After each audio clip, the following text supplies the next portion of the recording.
নমস্কার, কেমন আছেন সবাই? আশা করছি আপনারা সকলেই ভালো আছেন। আমিও ভালোই আছি। তো আজকের নতুন একটা ভ্লগে আপনাদের সকলকে স্বাগত জানাই। আজকে হচ্ছে বুধবার সকাল। এখন সকাল বলবো, সকাল আর রয়েছেটা কোথায়, এখন তো অনেকটা বেলা গড়িয়ে গিয়েছে। তো এখন হচ্ছে সময় 12টা 10-15 হবে। তো আমি এসেছি রান্নাঘরে রান্না করব বলে। তো আজকে নিয়ে এসেছে পাবদা মাছ। তো পাবদা মাছ রান্না করব। আর সব থেকে কষ্টকর রান্না কি জানেন? সব কষ্টকর রান্না নয়, মাছ ভাজার মধ্যে এই পাবদা মাছ ভাজাটা হলো আমার সব থেকে বড় একটা পরীক্ষা বলতে পারো। এই পরীক্ষাতে আমাকে সবসময় উত্তীর্ণ হতে হবে ভালো করে, কিন্তু আমি হতে পারি না। এই পাবদা মাছের বেলায় আমি কিছুতেই পারি না। কেননা এই পাবদা মাছগুলো আমি মাখা পর্যন্ত, তরকারি ঝোল করা পর্যন্ত ঠিক আছে, যখন এই মাছগুলোকে আমি ভাজবো তখনই যে আমার কত বড় একটা পরীক্ষা শুরু হয়। কেননা শুধুমাত্র এই মাছগুলো ফুটতে থাকে ঢপঢপ করে, এই জন্য আমার ভালো লাগে না। ওই জন্য গামলাতে মাছগুলো নিয়ে নুন হলুদ মাখিয়ে একটু সর্ষের তেলও দিয়ে মাখিয়ে রেখেছি। তাহলে কি হবে, ফুটার চান্স কম থাকবে, কিন্তু হলেও ফুটবে মাছগুলো। তবু আমি মাখিয়ে রাখলাম সরষের তেলটা, একটু যদি কম ফুটে সেই জন্য আর কি। তো কড়াইটা গরম করে একটু খানিকটা তেল দিয়েছি, বেশি তেলও দিইনি। তেল দেওয়ার পর আর একটু করে তেল দেওয়ার পর নুন দিয়ে দিয়েছি যেন ফুটে না যায়। দিয়ে দেওয়ার পর এই ছোট ছোট মাছগুলো নিয়ে এসেছিল তো সাথে, তো মাছগুলো প্রথমে ভেজে নিচ্ছি, তারপর পাবদা মাছটা ভাজবো। যেটা তাড়াতাড়ি হয়ে যাবে সেটা আগে ভেজে নিই, আর যেটা একটু কষ্টকর সেটা না হয় আস্তে আস্তে ভাজবো। এই আর কি, খুব কষ্ট হয় পাবদা মাছগুলো ভাজতে আমার, শুধুমাত্র এই ছিটবে যে মাছগুলো, আর প্রচণ্ড ছিটে তো পাবদা মাছগুলো, প্রচণ্ড ছিটে। এই মাছটা খেতে যেমন স্বাদ তেমনই কষ্টকর ভাজা, শুধু মাছটা ভাজতে ততটাই কষ্ট। তো এখানে ছোট মাছটা ভেজে নিয়েছি, ভেজে খানিকটা আর একটু তেল দিয়ে দিয়েছি, দিয়ে এবারে পাবদা মাছগুলো ভাজবো। আর আজকে ভাবছি একটু অন্য স্টাইলে ভাজবো। প্রথমে কড়াইটা আমি একটা দিয়ে দেখছি যে এটার ফুটবে কত দূর ছিটবে। তো সেই অনুযায়ী আমি একসাথে একটা প্লেটের মধ্যে নেব, নিয়ে একসাথে সম্পূর্ণটাকে ঢেলে দেবো, ঢেলে ঢাকা দিয়ে মাছগুলো আমি ভেজে নেব। তাছাড়া আমি এই পাবদা মাছটা কিছুতেই ভাজতে পারবো না। খানিকক্ষণ ঢাকা দিয়ে রাখবো, তারপর পাল্টে পাল্টে আমি ওই যে মাছগুলো ভাজা কমপ্লিট করব। নাহলে কিছুতেই আমি পারবো না। আর আজকে পাবদা মাছটা ভাবছি, অন্যদিন হয়েছে আমি সরষা দিয়ে বানিয়েছি, কিংবা এমনি এমনি শুধু মাছটা ঝোল করে দিয়েছি, বা বেগুন দিয়ে করেছি। আজকে আমি ভাবছি ভুল দিয়ে পাবদা মাছের ঝোল করব। আর ভুলগুলো কিন্তু আজকালকের ভুলগুলো খেতে কিন্তু ভীষণ স্বাদ। এই কটা দিন ধরে ভুল যেগুলো নিয়ে আসছে না, এগুলো খেতে কিন্তু খুবই স্বাদ। এই যে রুটির সাথে আমরা খাই, ভীষণ টেস্টি লাগে, ভালো লাগে, প্রচণ্ড ভালো লাগে। তো সেই জন্য আজকে ভাবছি তাহলে পাবদা মাছটা ভুল দিয়ে রান্না করা যাক, দেখা যাক কেমন হয়, খেতে কেমন হবে। তো করাই যাক না, আজকে ভাবলাম। কোনোদিনও হয়তো ভুল দিয়ে আমি পাবদা মাছের ঝোল করিনি, তো আজকে ভাবছি সেটাই করি। তো এই করে না অনেকগুলো মাছ আমি ভেজে নিয়েছি, আর খানিকটা মাছ ভাজবো, ভেজে কিন্তু আমি তরকারি ঝোলটা করে নেব। তবে ভুলটা তো খুবই নরম, খুব তাড়াতাড়ি সেদ্ধ হয়ে যায়, তার জন্য ভুলটা আমি কেটে কুটে আগে থেকে রেখে দিয়েছি। আর আগে আমি মশলাটা কষাবো, তারপর আমি মশলাটার মধ্যে ভুলটা দেবো। ভুলটা খুব একটা নরম, তো অনেকটা নরম, তো তার জন্য আগে যদি আমি ভুলটা দিয়ে দিই তাহলে ভুলটা একদম পুরোপুরি গলে যাওয়ার চান্সটা অনেকটা বেশি থাকবে। তাহলে দেখা যাবে তরকারি ঝুলে আর ভুল থাকলো না, ভুল একদম ডাল হয়ে যাবে। তো সেই জন্য ভুলটা একটু লাস্টে দেবো। আবারও কটা মাছ দিয়ে দিয়েছি, দিয়ে এবার ওই যে মাছগুলো ভেঙে টেঙে যাচ্ছে। একটা মাছও আমি ভালো করে ভাজতে পারিনি, যে সুন্দর করে ভাজলাম, ভেজে আমি তুলে নিলাম।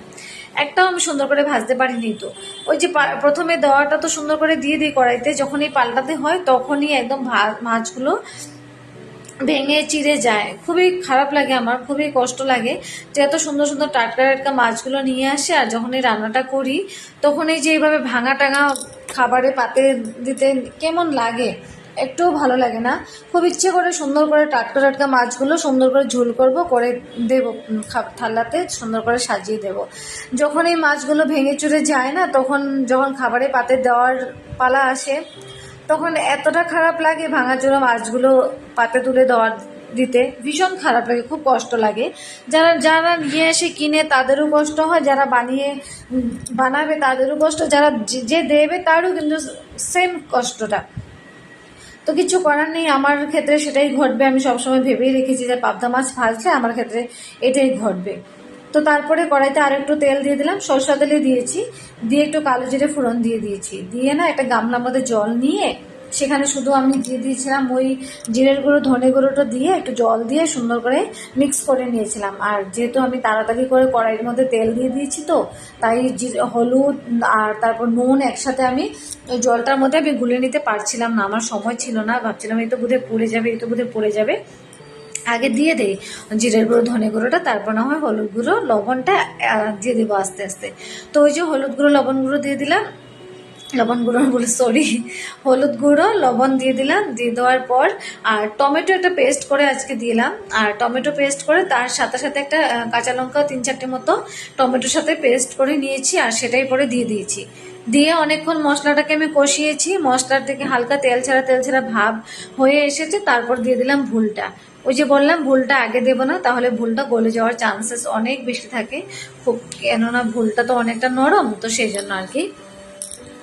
আর আজকে না ঘুম থেকে উঠতে প্রচণ্ড জলদি ঘুম থেকে উঠে পড়েছি, আর রাতেও খুব লেট করে শুয়েছি, আর আগের দিন রাতে বসে বসে সিনেমা দেখছিলাম, যার কারণে আমাদের উঠতে একটু লেট হয়ে গিয়েছিল, আর আমার প্রচণ্ড ঘুম পাচ্ছিল রান্না করতে করতে। তো ভাবছি রান্নাটা কতক্ষণে শেষ হবে, রান্নাটা করে গিয়ে আমি টানা একটা ঘুম দেব, তো ঘুম দিয়ে তারপর উঠে বাদবাকি যে কাজগুলো রয়েছে সেটা করব। ওই যে মশলাটা কষানোর সাথে সাথে ভুলগুলোকে দিয়ে সুন্দর করে আমি একটু কষিয়ে নিয়েছি, কষিয়ে নিয়ে যখন দেখছি খুব সুন্দর একটা গন্ধ চলে এসেছে, ঝোল থেকে ভুলের থেকে জল ছাড়া শুরু হয়ে গিয়েছে, এই জল তো কমবে না, কমতে কমতে ভুলেই হয়ে যাবে, তো তাই এক্সট্রা আর একটু জল দিয়ে দিলাম, দিয়ে খানিক্ষণ ফুটানো হয়েছে জলটা, ফুটিয়ে তারপর মাছগুলো দিয়ে দিলাম। আর মাছগুলো দেওয়ার পর আমি দেখছি মাছগুলোর অবস্থা, যেভাবে মাছগুলো ভেঙে চুরে গিয়েছে সেই অবস্থাটা দেখছি আমি। তবে আর কিছু করার নেই, আমি রান্না করলে সেই কষ্ট করেই খেতে হয়, দুপুরের খাওয়াটা খেতে আসে সবাই কাজ করে কষ্ট করে, যে দুপুরের খাবারটা খাবে সুন্দর করে সেটাও কিন্তু খুব কষ্ট করেই খেতে হয়, তো কিছু করার নেই। এইভাবেই টুটাফুটা আমি বানালাম পাবদা মাছের ঝোল। তো অনেকটা ঝোল ফুটে এসেছে, আর খানিকক্ষণ ফুটাবো, তাহলে ভুলের সাথে মাছের যে স্মেলটা রয়েছে সুন্দর মিশে যাবে, মাছটাও ভুলের সাথে পুরোপুরি জলের সাথে মিশে যাবে, তো তারপর নামিয়ে দেব। ওই যে একটা গামলার মধ্যে নিয়ে নিলাম, নামিয়ে রাখলাম, তো নামিয়ে রাখলাম একটা গামলার মধ্যে, এটা কিন্তু দুপুরের জন্য রাতের জন্য সুন্দর হয়ে যাবে, দুবেলার জন্য।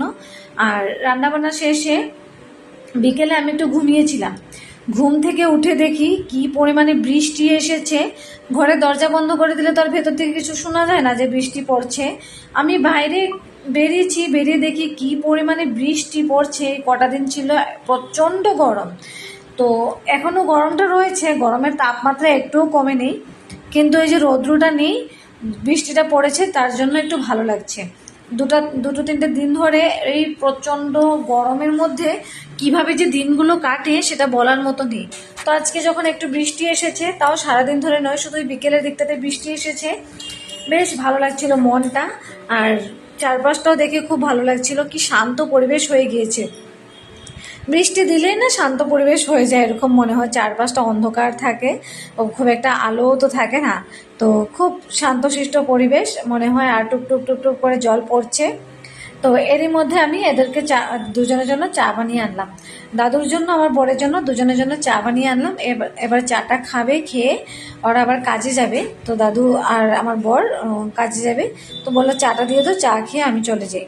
তো চাটা দিলাম, ও তো শুয়ে আছে, উঠে চাটা খাবে, শুয়ে আছে বলতে জাগনাই আছে, ওই বলেছে চাটা করার জন্য, আর এই যে ফোন টিপছে। তো এবার দাদুকে চাটা দিলাম, দাদু চাটা খাবে, আর আমিও না সাথে চাটা খেয়ে নিতেছিলাম, কিন্তু এখন আর চাটা আমি খাবো না, আমার প্রচণ্ড ঘুম পাচ্ছে, আমার ঘুমটা কিন্তু এখনও পুরোপুরি কমপ্লিট হয়নি।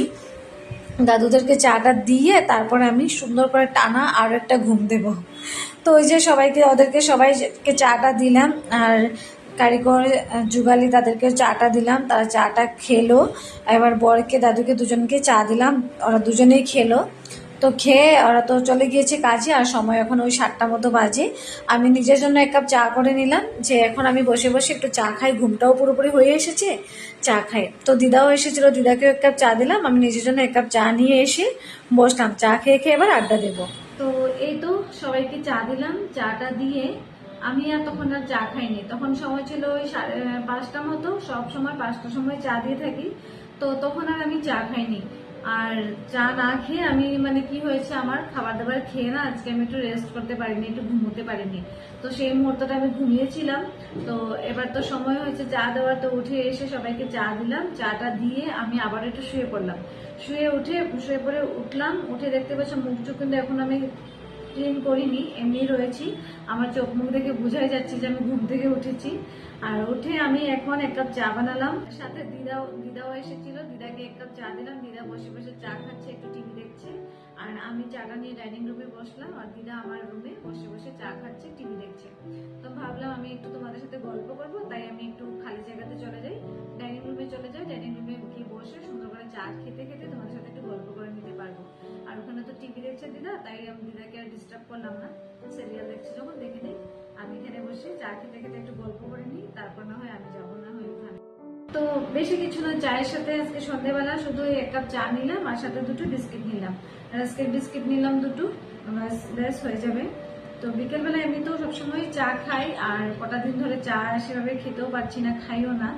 যখন খাই তখন তো শেয়ার করি, তো খাইও না। আর আজকাল কি হয়েছে, সকাল থেকে তো চা খাই না, সকাল থেকে চা খাওয়াটাও হয়েই ওঠে না। সকালে ঘুম থেকে উঠে ওই স্নানে চলে যাই, আর স্নান করে এসে আস্তে আস্তে প্রায় সমস্তটা করে উঠতে উঠতে রেডি হতে হতে 11টা তো বেজে যায়। সব থেকে বড় ব্যাপার কি হচ্ছে জানেন তো, ঘুম থেকে উঠতে লেট হয়ে যায়। আর ঘুম থেকে লেট করে উঠার জন্য সকালে চাটাও আমাকে স্কিপ করে যেতে হয়, সকালে চাটা আর কোনোভাবেই খেতে পারি না। তখন কি হয়, সকাল 9টার সময় যদি ঘুম থেকে উঠি, ওই ঘর দুয়ার একটু পরিষ্কার পরিচ্ছন্ন করে বাসি ঘর দুয়ার মুছে টুছে তখন স্নান করতে যাবো, স্নান করে আসতে আসতে তো প্রায় এখানে 2 ঘন্টার মতো কাজ লেগে যায়। স্নান করতে গেলেও 8 ঘন্টা মতো তো সময় লেগে যায়। তো এসে রেডি টেডি হয়ে 11টার মতো যখন বেজে যায়, তখন আর ইচ্ছা করে না যে এক কাপ চা করে খাই। তখন ওই ফট করে সকালের যে খাবার দাবার বানানো হয়, সেখান থেকে সকালের খাবার খেয়ে নিই। ভাত থাকলে ভাত, রুটি থাকলে রুটি, যেটা বানানো হবে সকালে সেটাই খেয়ে নিই। আবার দুপুর 12টা বাজতে না বাজতে আবার তো চা রান্না বান্না করতে হবে। তো সেই একটা চিন্তা থাকে, তাই সকালে বসে চা খেয়ে যে গল্প করবো সেটা আমার কোনোদিনই সম্ভব নয়। আমি প্রত্যেক দিন আমি যদি গল্প করতে হয়, আমার চা খেয়ে যদি আমার একটু গল্প করতে হয়, তো একমাত্র বিকেল বেলায় আমি সুন্দর করে বসে সময় কাটিয়ে আমি একটু চা খেতে পারবো। সকালে আমি কোনোদিনই ফ্রি থাকি না। সকালে আমার এক্সট্রা যদি কোনো কাজ আমি করিও না, কেননা সকালের টাইমটা আমার নিজের জন্য। আমার ঘুম থেকে উঠতেই হয়ে যায় প্রচন্ড লেট, কেননা আমি রাতে আবার একটু লেট করে ঘুমোই। তো রাতে আমার ঘুমোতে ঘুমোতে ওই 1টা তো বেজেই যায়। তো সেই 1টা সময় ঘুমিয়ে সকাল 6টার সময় উঠা আমার পক্ষে কোনোভাবেই সম্ভব নয়।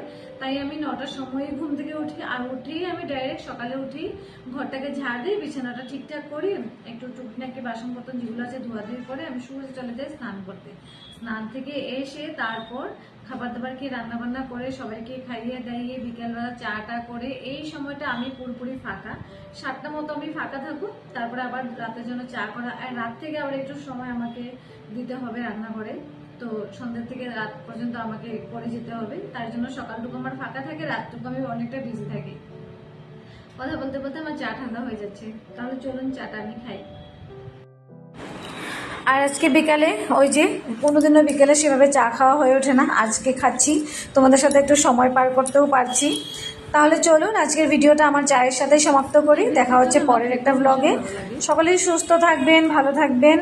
দেখা হচ্ছে পরের একটা ব্লগে। যদি আজকের ভিডিওটা ভালো লেগে থাকে তাহলে একটু লাইক করে দেবেন, আর একটু কমেন্ট করে দেবেন ভিডিওর কোন পার্টটি বেশি ভালো লেগে থাকে, তাহলে একটু কমেন্ট করে জানাবেন।